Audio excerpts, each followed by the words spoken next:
Hey, good morning, Empower Tribe. Just wanted to come back again today with another video. We started our daily reflection series, and if you missed the last one or the first one, I'm actually going over the Book of Awakening by Mark Nepo. And we'll just be sharing just some daily reflection, just some thought to meditate on throughout the day, to bring in some positivity into your day, as well as just some reflection around how maybe you can have a more positive perspective about where you're at in life right now. So I'm just going to go ahead and read today's reflection. Today, I believe, yes. Today it's about, the title of it is called The Lazy Susan Self. The God in us is not a half presence. There is no screening who we are. For years, I lived this way, turning the side of me to others that they could understand, spinning the aspects of my true self like a lazy Susan, offering only what others wanted or needed or felt most comfortable with. I became very good at this, could spin in a crowd of loved ones, accommodating many needs at once. I came to believe that I was being selfless, an agile listener, reliable and giving. I thought I had found a way to be both who I am and considerate. What I didn't realize was that more and more of who I truly am was being hidden, and that showing only the part of me that others found acceptable was not being true to myself. Over time, I became a spy with my deepest feeling and beliefs. The cost eventually was a subtle but ever present spiritual suffocation. No one asked me to do this. Certainly, I have had wounds in my history that conditioned me to hide myself at times. But it was my own misperception of how to negotiate the world that made an art form of changing faces, even though all the faces unto themselves were true. Fear of conflict, fear of rejection, fear of not being loved, fear of showing what I believed no one else could possibly understand, a lack of trust and faith that the flower inside me could survive the elements out here. All that stayed unaddressed for years while I spun my lazy mark self. As we live in, the line between privacy and hiddenness is very thin indeed. I have learned painfully and thoroughly that each of us is an entire symphony. And though there are moments when all of us will not be heard, this ease begins the moment all of us is not played. So, what do you think about this reflection, today's reflection? Well, if you do not know what a lazy Susan is, it's kind of like it's in the kitchen cabinet where you just kind of spin it around. I have a lazy Susan where I put my pots and pans in. Um, I find this reflection really true, just sharing with you my perception. If you do not know or have checked out my page before or my Instagram postings, I'm an empath myself, and I am a HSP, highly sensitive person, and everything around me can overwhelm me more easily than a typical person. And I have some intuitive gift as well, and I would say for most of my life, I felt really different.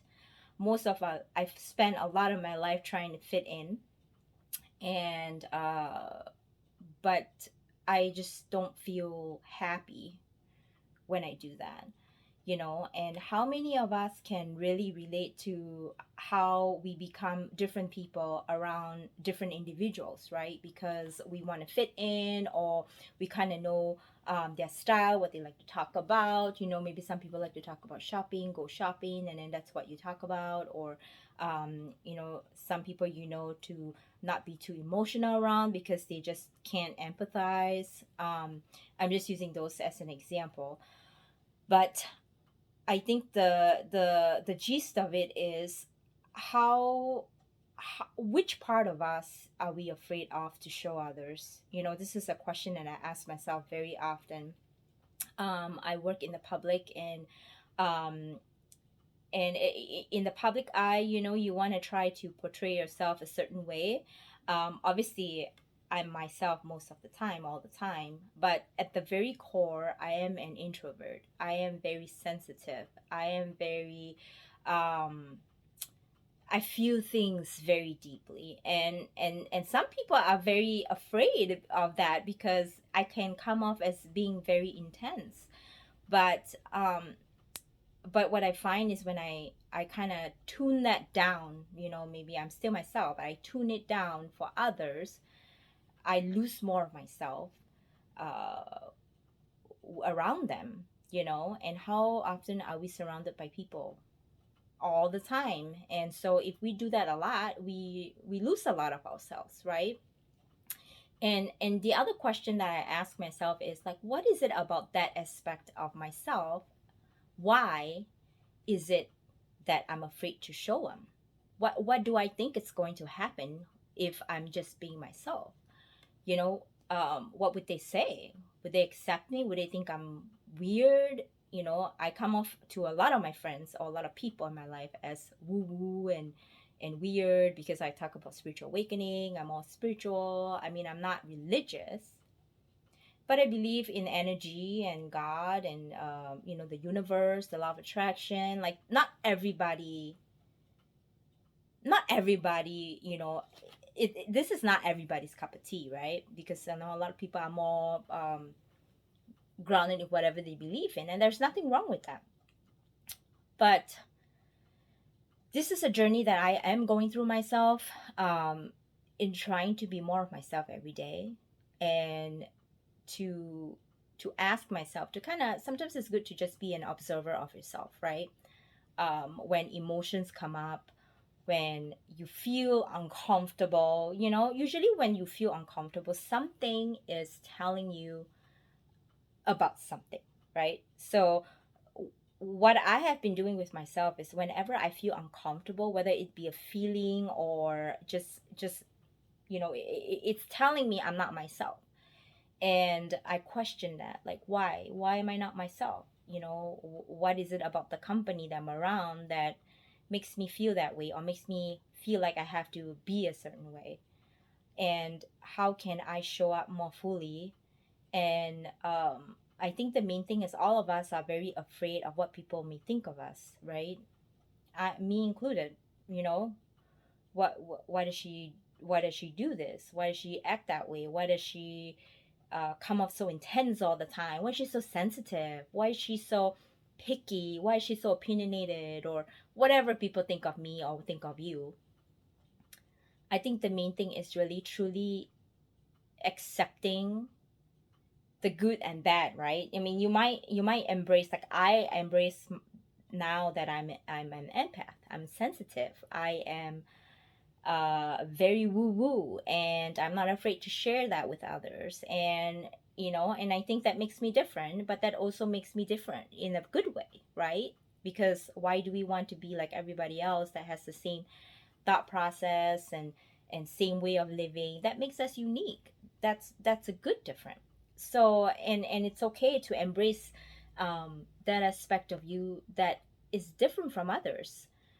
And what's wrong with being different from the friends that you are around? Or why is it that you need them to accept you? Or is it really that maybe you don't accept yourself? That's a question I ask myself a lot, especially when emotions come up or uncomfortableness comes up, is what is it about myself that I'm not accepting around them? you know um so my empowered tribe, I challenge you. I think this is a very good reflection today to really think about, how am I showing up around others? Am I myself all the time? Am I the same way at home as I'm that way when I'm with them? Or am I just different when I'm around certain people? Maybe just around family, you just act weird and awkward or whatever, because nobody ever thinks you're weird and awkward. You think that way, right? So what is it that you're afraid to show them? Or what is it that you don't accept about yourself around those people? I think those are good questions to answer. And like I said, this evolution of discovering oneself, this mindfulness journey, it's ongoing, right? What might trigger me before doesn't trigger me anymore because I've worked on it. But then Now new triggers comes up, right? Because there are wounds that are not healed and they need to be looked into. And as we, looked into those wounds and try to understand it, not be afraid of it, I think we come up stronger and be more authentically us than to constantly try to fit in status quo all the time. um, well, ladies, just so you know that I'm an intuitive transformational coach, and I this is my cup of tea. I work with others who are like me that has been through trauma, who are empaths, who are highly sensitive. A lot of times we feel so different from the rest of the world, right? And we feel like we cannot fit in, and you will feel really sad. And I've been there, why am I so different? Like, what's wrong with me? Why can't I just be like them, And no, you are uniquely you. I am uniquely me. You are not me and I'm not you. But that doesn't mean that we can't be happy. That doesn't mean that we can't be ourselves and be happy. There is a happy medium of being yourself and being happy, and not put on a mask all the time. God made you who you are, spirit, whatever you believe in, made you who you are. Embrace those gifts and don't try to fit in a box, because you are not in the box. You don't belong in the box, and that's what makes you special. And that's why I'm here to help, and I'm here to empower you. And I am, I work with a lot of empaths and highly sensitive people who are like myself, because I've been through it, and it's work to get us past that. But that's the only way to get you to your most authentic best self. I would love to help you. I want to get to know you, know that you're not different, know that you don't have to hide anymore, know that you can truly be completely 100% who you are all the time. And you don't have to hide what you're not, and you don't have to be afraid of what people have to say about you. Because if you love who you are, nothing else matters. Truly. Right? The most important person that you need approval and love and self-acceptance is yourself. And no one else in this world can do that for you except yourself. And that's a very empowering thing, because you know that you have the ability to do it. And some of us struggle with that. And so I'm here to help. If you're interested, check out my website, shoot me a message, drop me a comment. I'm here to help, I'm here to serve, and I'm here to encourage you to be your best self, however you are. There's no one size fit all coaching, because we are all unique individuals, and that's what makes my coaching program unique. Is it is really tailored to you, and it helps you transform the way you should transform, right? You can't compare your progress with somebody else's, because we are on different journeys. Some of us are further ahead than others, but that doesn't mean that we cannot start somewhere. you know we're coming to an end almost. Well, we are September now and coming to an end this year. So why don't you start, give yourself a head start. Make this last few months of this year a transformational journey for yourself, and go into 2022 with a bang, because you can do it. I've been there, and again, it's a ever evolving journey, and we are all doing it together. Just know that you don't have to do it alone. Well, I hope to talk to you again tomorrow with our next reflection. I hope this has helped, and I hope this serves you. If you have any feedback or anything you want to listen more to, please drop your comments. If you're interested in a coaching session with me or discovery session to see if we'll be a good fit for each other, drop me a comment too. But I love you. I appreciate you being here, and thank you so much for supporting me. And know that when you are empowered, you can empower others. Well, you have a good day, ladies. Bye.